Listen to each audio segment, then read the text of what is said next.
இந்த ஒளிநாடாவை பார்ப்பதற்கு முந்தைய ஒளிநாடாவான கிறிஸ்தவ சிறு கூடுகை ஒன்றினை பார்த்துவிட்டு பின்னர் இந்த இரண்டாம் ஒளிநாடாவை பார்க்கவும். நீங்கள் ஏற்கனவே கிறிஸ்தவ சிறு கூடுகை ஒன்றினை பார்த்திருந்தால் இந்த ஒளிநாடாவையும் பார்த்து தியானிங்கள். வேதாகமத்தில் உள்ள புதிய ஏற்பாட்டு பகுதியை நீங்கள் பார்க்கும் போது ஜனங்கள் எந்த தேவாலய கட்டிடங்களிலும் கூட்டம் நடத்தியதாக நீங்கள் பார்க்க முடியாது. ஆனால் பல இடங்களில் விசுவாசிகள் வீடுகளில் கூடியிருப்பதை காணலாம். இயேசுவா மேசியா ஒவ்வொரு ஓய்வு நாளிலும் ஜெப ஆலயத்தில் பிரசங்கம் செய்த போதிலும் கூட கடைசி ராபோஜனத்தை 12 சீடர்களோடு ஒரு வீட்டில்தான் கூட்டினார். அவர் தனது கடைசி ராபோஜனத்தை ஒரு ஜெப ஆலயத்தில் ஏற்பாடு செய்யவில்லை. மத்தேயு 26ஆம் அதிகாரம் 18ஆம் வசனம் இதை குறித்து மிகவும் தெளிவாக கூறியுள்ளது. அதற்கு அவர், நீங்கள் நகரத்திலே இன்னானிடத்திற்கு போய், என் வேளை சமீபமாயிருக்கிறது, உன் வீட்டிலே என் சீஷரோடே கூட பஸ்காவை ஆசரிப்பேன் என்று போதகர் சொல்லுகிறார் என்று அவனுக்கு சொல்லுங்கள் என்றார். அவர் வீட்டில் பாஸ்காவை நடத்த விரும்புகிறார் என்பதை மிகவும் தெளிவாக குறிப்பிடுகிறார். அதேபோல் பஸ்கா அந்த வீட்டில்தான் நடைபெற்றது. இயேசு இவ்வுலகை விட்டுச் சென்ற பிறகு சீடர்கள் மற்றவர்களுடன் சேர்ந்து வீடுகளில் கூடும் முறையை தான் பின்பற்றினர். வாசித்து பாருங்கள் ரோமர் 16ஆம் அதிகாரம் 5ஆம் வசனத்தை. அவர்களுடைய வீட்டிலே கூடிவருகிற சபையையும் வாழ்த்துங்கள். அகாயாவிலே கிறிஸ்துவுக்கு முதற்பலனாகிய என் பிரியமான எப்பனத்தை வாழ்த்துங்கள். பவுல் இங்கே எழுதுகிறார், அவர்கள் வீட்டில் கூடியிருக்கிற சபையை வாழ்த்துங்கள் என்று. சற்று சிந்தித்து பாருங்கள், ஒரு வீட்டில் எப்படி தேவாலயம் இருக்க முடியும் என்று. இதன் அர்த்தம் இதுதான். புதிய ஏற்பாட்டில் குறிப்பிடப்பட்டுள்ள சபை என்பது ஜனங்கள் ஒன்று கூடுவது. வீட்டில் கூடியிருக்கிற ஜனங்களை வாழ்த்துகிறார். வீட்டில் கூடியிருந்தவர்களுக்கு உபதேசம் செய்தார். இந்த ஒன்று கூடுவதை தான் சபை என்று கூறியுள்ளார். பிலேமோன் 1ஆம் அதிகாரம் 2ஆம் வசனத்தில் அவர்கள் வீட்டில் எப்படி கூடினார்கள் என்பதற்கான வரலாற்று பதிவை தருகிறது. பிரியமுள்ள அப்பியாளுக்கும் எங்கள் உடன் போர் சேவகனாகிய அர்க்கிப்புவுக்கும் உம்முடைய வீட்டிலே கூடிவருகிற சபைக்கும் எழுதுகிறதாவது. எனவே சபை ஒரு கட்டிடம் அல்ல, அது ஜனங்கள் கூடுவதை குறிக்கிறது. கொலோசையர் 4:15 வீட்டில் கூடுகிற சபை என்று இங்கே தெளிவாக எழுதுகிறார். லவோதிக்கேயாவிலிருக்கிற சகோதரரையும் நிம்பாவையும் அவன் வீட்டில் கூடுகிற சபையையும் வாழ்த்துங்கள். இதன் மூலம் ஜனங்கள் ஒரு வீட்டிற்குள்ளே தான் கூறியுள்ளனர் என்பது தெளிவாகிறது. வீடுகளில் ஜனங்கள் சிறு கூட்டமாக கூடும் இடத்தில் தேவனின் பிரசன்னம் இருக்கும். ஆனால் தேவாலயம் என்று சொல்லி பெரிய கூட்டம் சேரும் இடத்தில் தேவனின் பிரசன்னம் இருக்காது. தேவனின் பிரசன்னம் இல்லாத இடத்தில் வேறு என்னது வரும் என்று நீங்களே அறிந்து கொள்ளுங்கள். தேவன் பரிசுத்த ஆவியாக வருவதால் இந்த சிறு வீட்டு கூட்டத்தில் தேவனுடைய வார்த்தையான நற்செய்தியை அனைவருக்கும் அவர் தெளிவாக போதிப்பார். நீங்கள் ஒரு புதிய விசுவாசி என்றால் நீங்கள் பரிசுத்த ஆவியை பெறும் வரை உங்களுக்கு கற்பிக்க பரிசுத்த ஆவியை கொண்ட வேறு ஒரு நபர் தேவைப்படலாம். ஆனால் நீங்கள் பரிசுத்த ஆவியை பெற்ற பிறகு உங்களுக்கு யாரும் கற்பிக்க தேவையில்லை. உங்களுக்கு உள்ளேயே இருக்கும் தேவனாகிய கர்த்தர் உங்களுக்கு எல்லாவற்றையும் கற்பிப்பார். இதற்கு நீங்கள் செய்ய வேண்டிய ஒரு விஷயம் என்னவென்றால், நீங்கள் அவருடைய வார்த்தைகளை முழுமையாக தியானித்து அதை பின்பற்ற வேண்டும். பின்னர் அதை சரியாகவும் முழுமையாகவும் அறிவிக்க வேண்டும். 1 யோவான் 2ஆம் அதிகாரம் 27ஆம் வசனத்தை திருப்பி பாருங்கள். நீங்கள் அவராலே பெற்ற அபிஷேகம் உங்களில் நிலைத்திருக்கிறது. ஒருவரும் உங்களுக்கு போதிக்க வேண்டுவதில்லை. அந்த அபிஷேகம் சகலத்தையும் குறித்து உங்களுக்கு போதிக்கிறது. அது சத்தியமாயிருக்கிறது, பொய்யல்ல.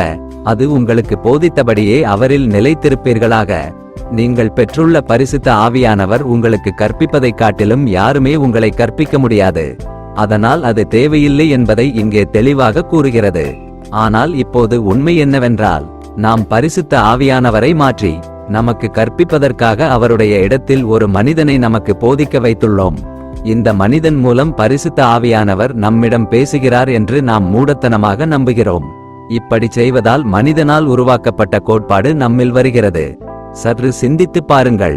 போதகரிடம் இருக்கும் அதே பரிசுத்த ஆவியானவர் உங்களுக்குள்ளேயும் இருக்கும் போது நீங்கள் ஏன் அவரை சார்ந்திருக்கிறீர்கள்? தேவன் எந்த பாரபட்சத்தையும் காட்டுவதில்லை. உங்கள் போதகரை போதிப்பார் என்றால் உங்களையும் அதே போல் போதிப்பார். ஆனால் நீங்கள் ஒரு போதகரை பின்பற்றினால் பரிசுத்த ஆவியானவர் மாறிவிடுவார்.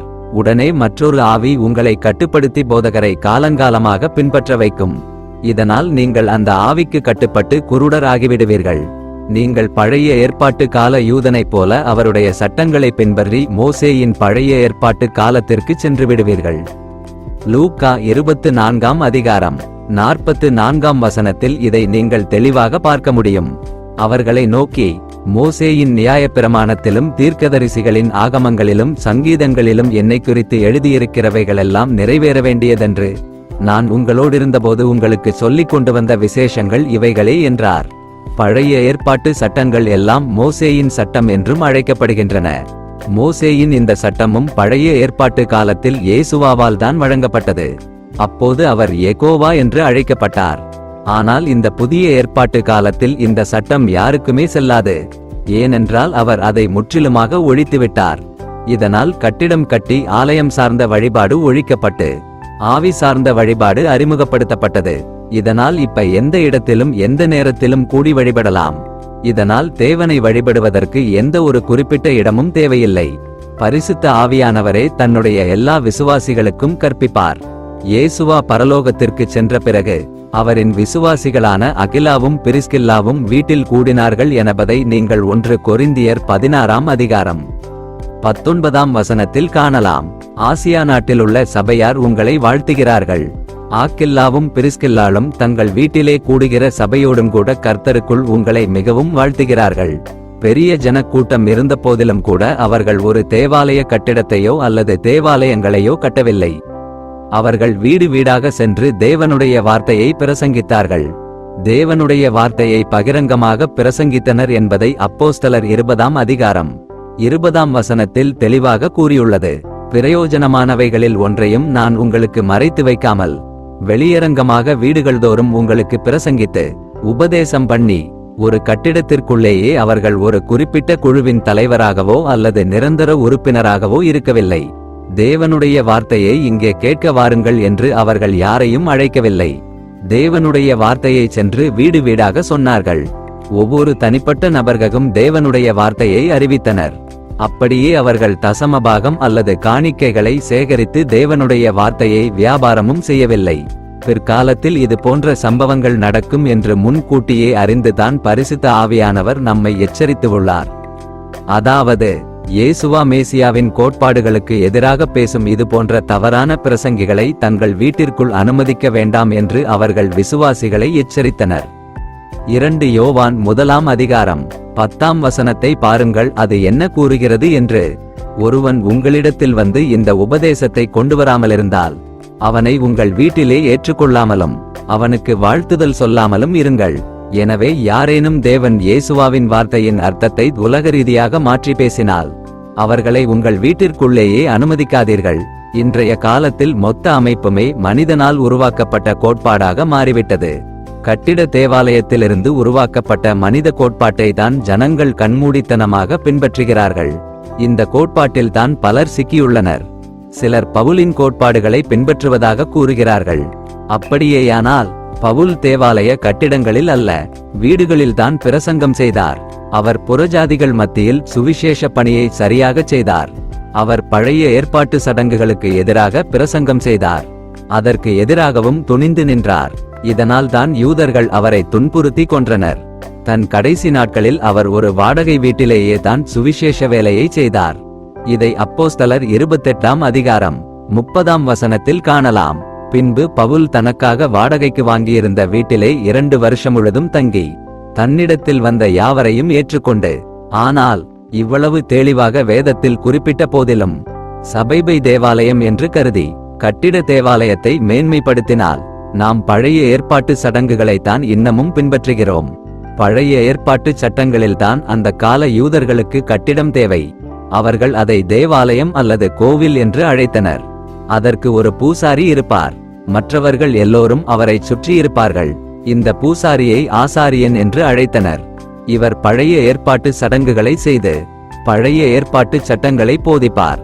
ஆனால் புதிய ஏற்பாட்டு காலத்தில் பழைய ஏற்பாட்டு சடங்குகள் ஒழிக்கப்பட்டு விட்டபடியால் வீடுகளிலோ அல்லது திறந்தவெளி இடங்களிலோ தான் ஜனங்கள் கூடினார்கள். இந்த குறிப்பிட்ட இடம் அல்லது வீடு நிரந்தரமாக இருக்காது. ஜனங்கள் எல்லா மக்களிடையேயும் தேவனுடைய வார்த்தையை பரப்ப வேண்டும் என்பதால் அவர்கள் மாறிக்கொண்டே இருப்பார்கள். எனவே கட்டிடம் கட்டி தேவாலயம் என்று பெயரிடத் தேவையில்லை. எனவே நீங்கள் இதுவரைக்கும் இதை தெரியாமல் இருந்திருந்தால் இப்போதாவது உங்களை மாற்றிக்கொண்டு இயேசுவா தேவனிடம் திரும்புங்கள். தேவன் இயேசுவா உங்களை ஆசிர்வதிப்பார். ஆமென்.